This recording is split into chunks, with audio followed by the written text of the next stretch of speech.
Hey everybody, it's Daniel. Welcome back to another episode of Spain to Go, the best podcast in the entire multiverse for all things Spain. Today I wanted to talk about something a little bit different. This is not, strictly speaking, a Spain-related episode, but it is an interesting episode that's created some interesting conversations among some of my friends who have read it. It, of course, being the original article on my blog, expatmadrid.com. Anyway, the article is called Turning 40, Thoughts on the Virtuous Life, Self-Indulgence, and Cheap Dopamine. The dentist's drill whines. A puff of smoke floats past my eyes.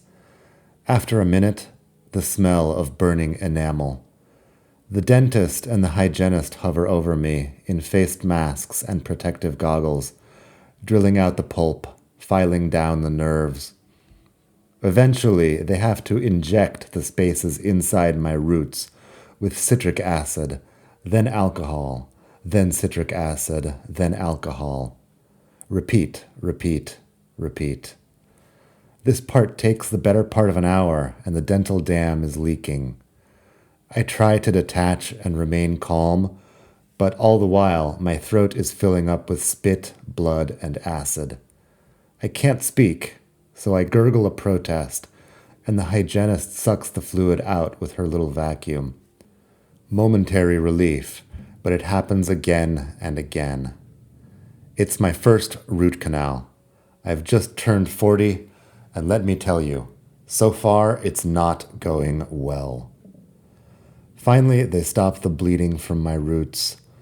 Next, there's the hot poker round, in which they heat up a pointy piece of metal with a blowtorch and jab me with it. When we're done, I ask the dentist, "So, when you said this wasn't going to hurt at all, that was quite an exaggeration, wasn't it?" She shrugs. Pretty non-committal, this one. I leave the office after 2.5 hours, with a strange plaster substitute for my old molar, 500 euros poorer, and feeling like I've just been physically and emotionally abused. Getting old really makes you think. Or at least it makes me think. Most guys my age are probably better at dealing with these things in the normal ways, distracting themselves with mindless entertainment, video games, hookers and blow. Maybe they go out and buy a sports car. This is not quite fair. A lot of guys my age also have kids, which probably would take their mind off of some of this. Not me, though. Leaving the dentist, I go out and pick up a book on Stoic philosophy, Cicero's On Living and Dying Well. I need a drink and a couple of hours alone to process what just happened. Judging from the new joint pains I've been feeling and the fact that my routine dental checkup just turned into a much more expensive and bloody endeavor, it would appear that this new decade of my life might be a bit different than the previous one. Anyway, on the topic of old age, here's a Cicero quote. "The best armor of old age is a well-spent life preceding it, a life employed in the pursuit of useful knowledge, in honorable actions and the practice of virtue."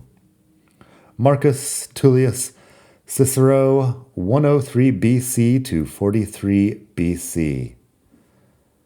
Well, the practice of virtue, capital V, virtue. You see the way Cicero has written it?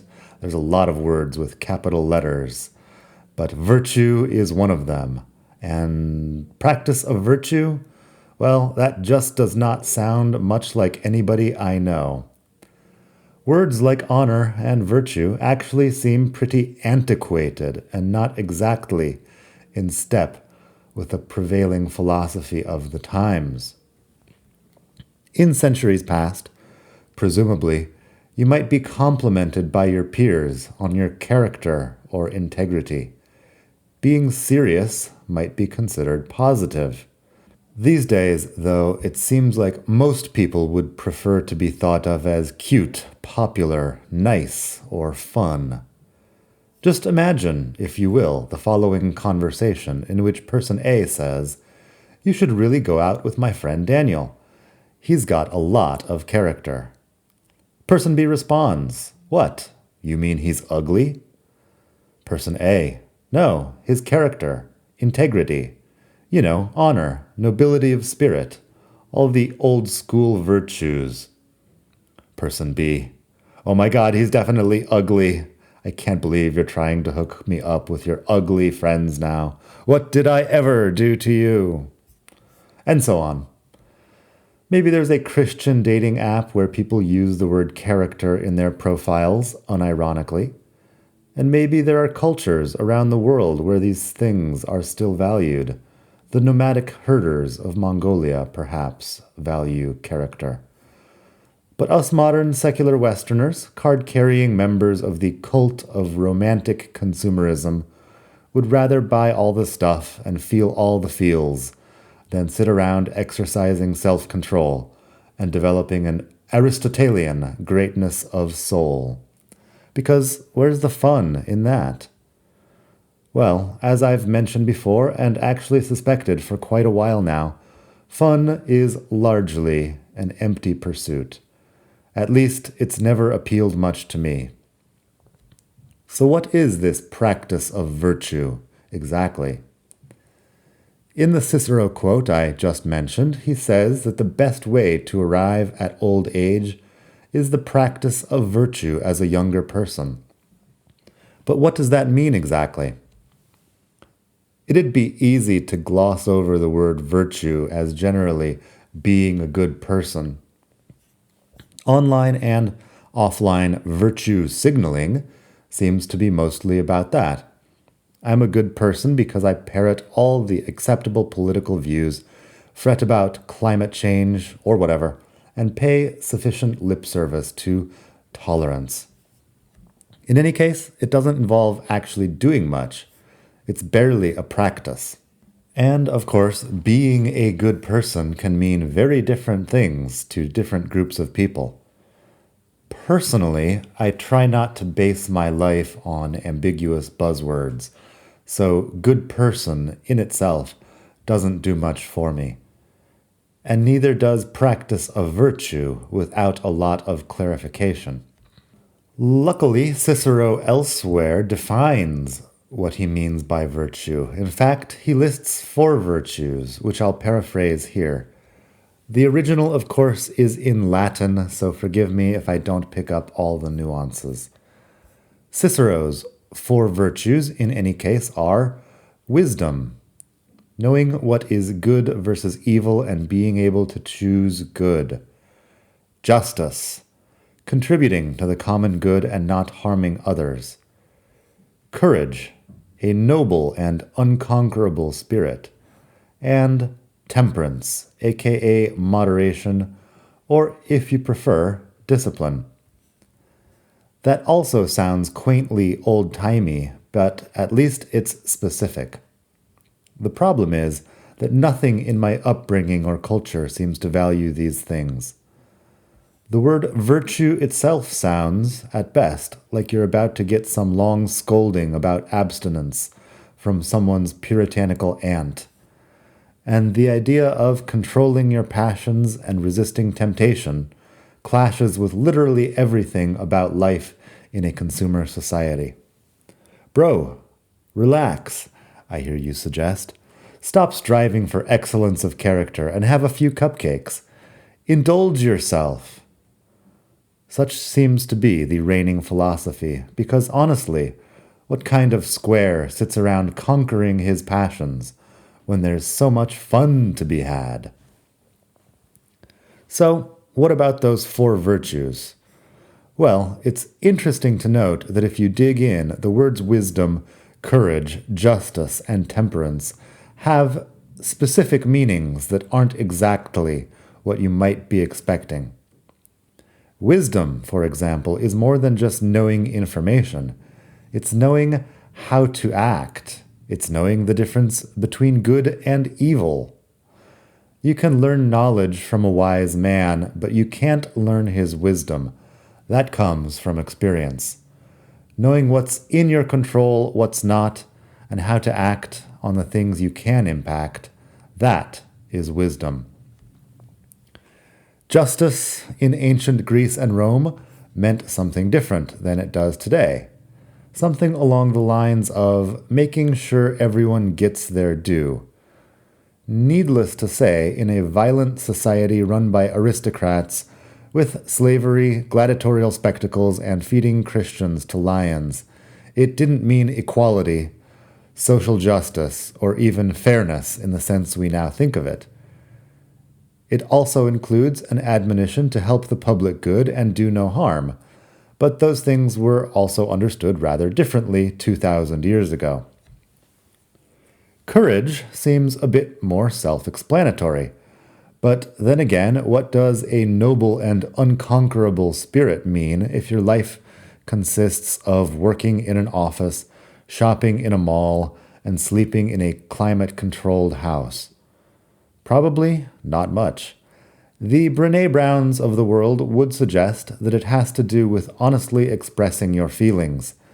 Because these days, we're hardly, most of us, going off on long journeys to slay a dragon or wage war against Gaul. For a lot of people, I suppose courage just amounts to things like asking your boss for a raise, or going up to talk to that girl you like. Finally, temperance, aka discipline or moderation, still seems fairly popular, at least among some. If you take it to include things like going to the gym, giving up drugs, and putting down the donuts, a lot of people would agree. But moderation is harder today than it's ever been. The Greeks and Romans lived in a world without a lot of cheap dopamine.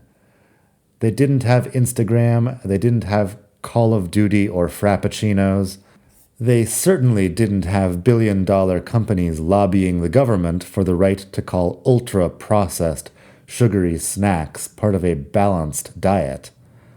Apart from wine and prostitutes, the Greeks and Romans probably had to earn most of their fun the hard way.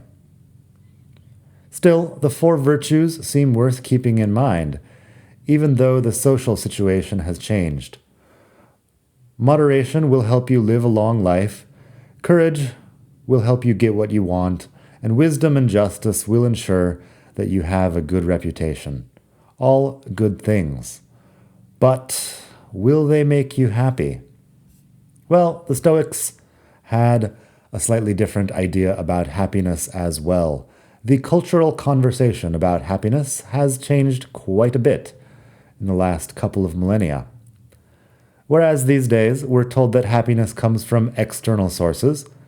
Good things happen to you, therefore you feel happy. The Stoics had things the other way around. Seneca thought that the happy life was achieved not through bodily enjoyment, but once again, through the use of reason and the practice of virtue. And Aristotle said just about the same thing, that eudaimonia was the product of virtuous activity, in accordance with reason. Eudaimonia is the word they were using back then, and the translators often just leave it in the original Greek because it's pretty clear that they're not talking about happiness in the same way that we do today. Finally, consider Seneca's letter on festivals and fasting, in which he suggests practicing poverty. Set aside a certain number of days, during which you will be content with the scantest and cheapest fare, with coarse and rough dress, saying to yourself all the while, "Is this the condition that I feared?" That is Seneca the Younger, who lived from 4 BC to 65 AD. So, practicing poverty. Well, this practice, Seneca assumes, will train the spirit to face future situations of difficulty and deprivation, which will make you better at dealing with stress in your normal day-to-day. Many religious traditions suggest something similar. Everyone from Buddhists to Mormons to Jewish people and Muslims fast from time to time as part of their spiritual practice. Incidentally, I've been fasting myself recently, and let me tell you, it does help create some self-discipline. It turns out that hunger is all mental. My recommendation? Get the Zero app for Android or iPhone. It's a simple fasting timer and it's great. Leave me a comment with your results. In any case, the Stoics weren't waiting around for good things to happen before they allowed themselves to be happy. They were finding happiness within themselves through the practice of virtue, often despite what was going on in their tumultuous times. All this sounds a bit different than the goals of self-help or personal development promoted by popular gurus these days. Rather than cultivating character, most modern self-help focuses on more worldly aims. Set better goals, manage your time, earn more money, develop better abs, be productive. Pursuits which, it is assumed, will make you happy. Otherwise, they might suggest that you could be happy without any of that. Don't worry, just meditate. But most gurus fall far short of offering a moral prescription or demanding that anyone practice specific virtues. A glance at the popular self-help books on Amazon makes it clear that most people want to learn about self-love, self-care, how to be a badass, let shit go, and not give a fuck. Also, this is not really my scene, but from what I've heard, even a lot of modern American Christianity has devolved into thinly disguised self-help, which focuses on be a nice person and don't worry, be happy type messages rather than giving any sort of guidance about what to do in a difficult moral situation. All of which may be useful to some, but it's certainly not Aristotelian. However, everyone from the Stoics to Jesus and the Buddha would at least partially agree that not giving a fuck is an important life strategy. They just wouldn't express it that way. Maybe the author Mark Manson, author of The Subtle Art of Not Giving a Fuck, in case you're not informed about this guy, maybe Mark Manson could rewrite the New Testament to make it appeal to younger people. Quote, "And Jesus spoke, 'Consider the fucking lilies of the field, how those fuckers grow. They work not their asses off, nor do they join some fucking knitting circle. But I'll be goddamned if those motherfuckers don't look fly as shit.'" Coming soon to every airport bookstore on the planet. That is about the tone of Mark Manson's writing. It's basically every other self-help book, but with much more profanity.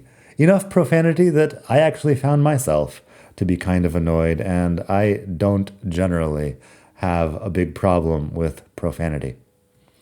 Anyway, so perhaps not giving a fuck is a good strategy, and perhaps you could rephrase it in any number of ways. But can you be fulfilled by just achieving goals, or by not giving a fuck about goals at all? Well, here's my view. I've spent some time in my life meditating, although not much recently, and plenty of energy achieving worldly goals, and I agree that both are good things. But achievement can easily lead one to the hedonic treadmill, where you need bigger goals every 6 months to avoid the feeling of emptiness. And meditating to transcend your desires takes years of practice, and you're always in danger of using spirituality as an excuse to become some useless bohemian who just gets high all the time and doesn't care about anything. In other words, I don't think achievement and or not giving a fuck is all a person needs in the long term, which is why I'm writing this and spending the first weeks of my 40s thinking about capital V virtue. I'd like to end today with a little discussion of humility, self-esteem, and countercultures. Looking back through old Kindle books that I read a few years ago, I found one called The Road to Character by David Brooks. David Brooks, New York Times columnist among other things, writes, "The social system we are a part of pushes us to live out one sort of insufficient external life. But we have time to rectify it. The question is how. The answer must be to stand against, at least in part, the prevailing winds of culture. The answer must be to join a counterculture." Elsewhere in the book, he talks about people from previous centuries who accomplished big things despite being generally self-effacing and humble. People who certainly practiced the 4 Stoic virtues and didn't want to make it all about me. People who served something larger than themselves and who intentionally chose work that couldn't be completed in a single lifetime. All this he describes in contrast to the philosophy of the age of the selfie, in which everyone considers themselves special, and building a healthy self-esteem out of nothing at all seems like a worthy goal.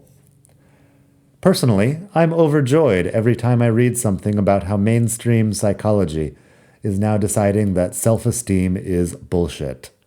I've always thought that anyone who's capable of sitting around loving themselves for no reason whatsoever was some sort of dangerous and delusional maniac.